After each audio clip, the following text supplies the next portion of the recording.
there, I am Judy Barker Austin, and I am a Good Pasture Syndrome survivor, and also I am a survivor of a very successful kidney transplant.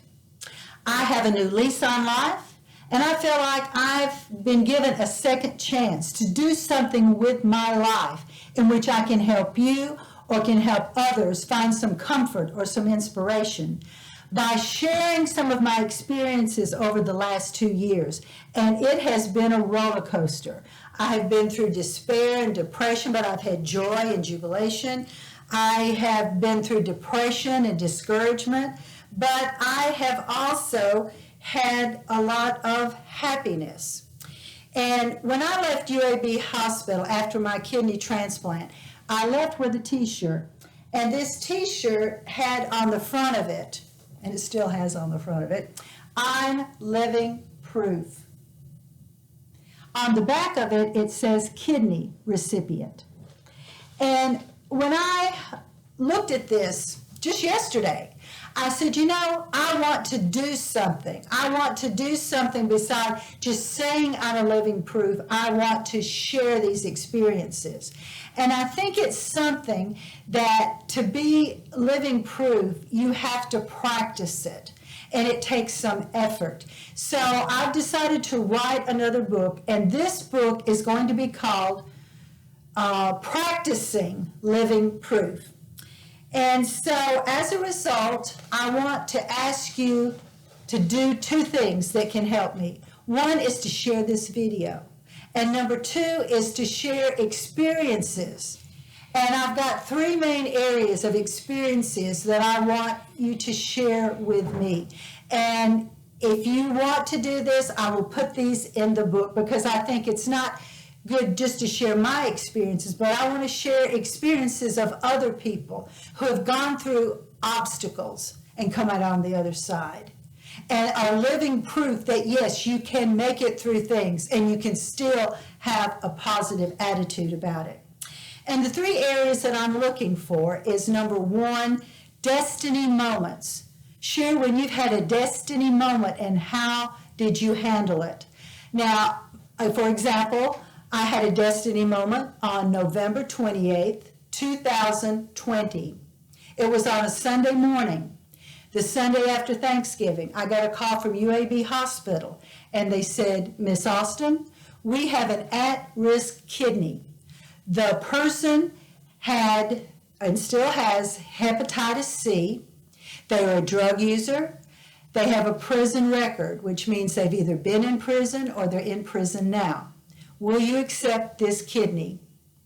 And if I hadn't accepted it, they would go on to another person. Now, this was a destiny moment for me because I had to make a decision. I had to make it fast.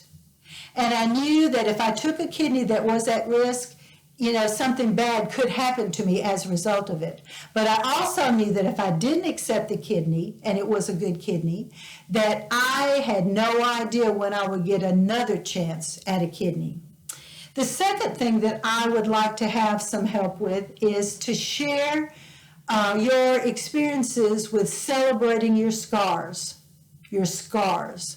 For example, when I got the transplant, I have a scar that's on the front of my abdomen. Because I don't know if you know this, but when you have a kidney transplant, they don't take the 2 kidneys out from behind. They don't take those out. Instead, in the front, in your abdomen, they put in a 3rd kidney and then attach it to the bladder. So as a result, I have a scar, and I call it my Frankenstein scar, where they had to slice through my abdomen, put the kidney in, and attach it to the bladder.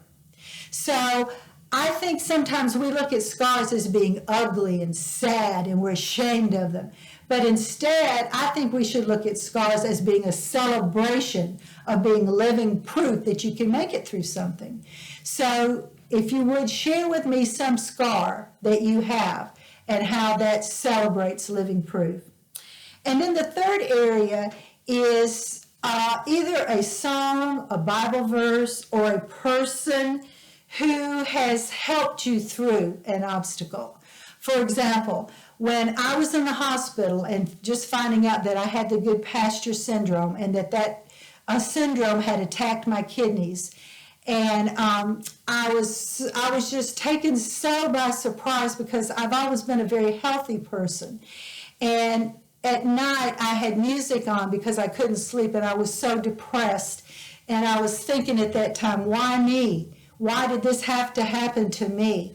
And a song played several times. And that song was by Shawn Mendes. And the song was called In My Blood. And I'd like to share a few words from this song. Shawn sang, "No medicine is strong enough. Someone help me. I'm crawling in my skin.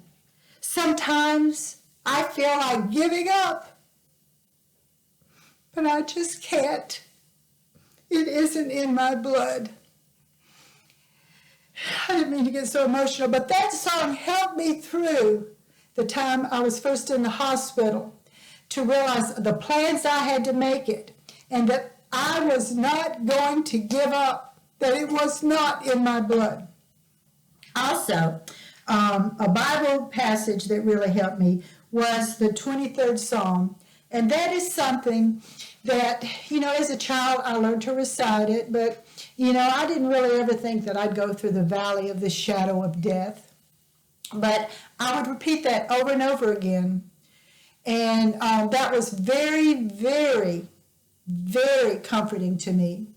And the other part of that is if you've had a person that's helped you through something, and I've had a lot of people, and so as I was going through a lot of this stuff, I just kept thinking about all the people who had helped me and were praying for me.